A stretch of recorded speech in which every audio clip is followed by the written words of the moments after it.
కూటమి ప్రభుత్వం అధికారంలోకి వచ్చాక ఆతిథ్య రంగానికి మేలు చేసే నిర్ణయాలు తీసుకుందని ఏపీ స్టార్ హోటల్స్ అసోసియేషన్ సంతోషం వ్యక్తం చేసింది. ప్రభుత్వం తెచ్చిన పర్యాటక పాలసీ వల్ల ఆతిథ్య రంగానికి ప్రయోజనం కలుగుతుందని అభిప్రాయపడింది.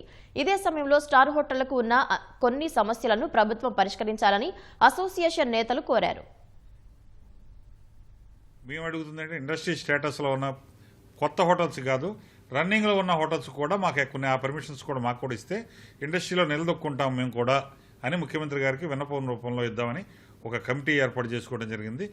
మేము అడిగేది ఏంటంటే లిక్కర్ లైసెన్స్ ఫీజు తగ్గించారు, దానికి ధన్యవాదాలు తెలుపుకోవడం ఫస్ట్ పాయింట్. రెండోది వచ్చి ₹12.90 ఉన్న యూనిట్ రేట్ ఉన్నదాన్ని పక్క రాష్ట్రాల్లో పాటు ₹7 ఉన్నదాన్ని మాకు కూడా ఇంప్లిమెంట్ చేయండి. ఈ స్టార్ కేటగిరీ హోటల్స్ని కొద్దిగా సేవ్ చేయండి. సుమారుగా 14 నుంచి 16 లక్షల స్టార్ హోటల్స్కి మున్సిపల్ ట్యాక్స్ల రూపంలో వస్తుంది. అది కూడా 50% చేయమని చెప్పి రిక్వెస్ట్ చేస్తున్నాం.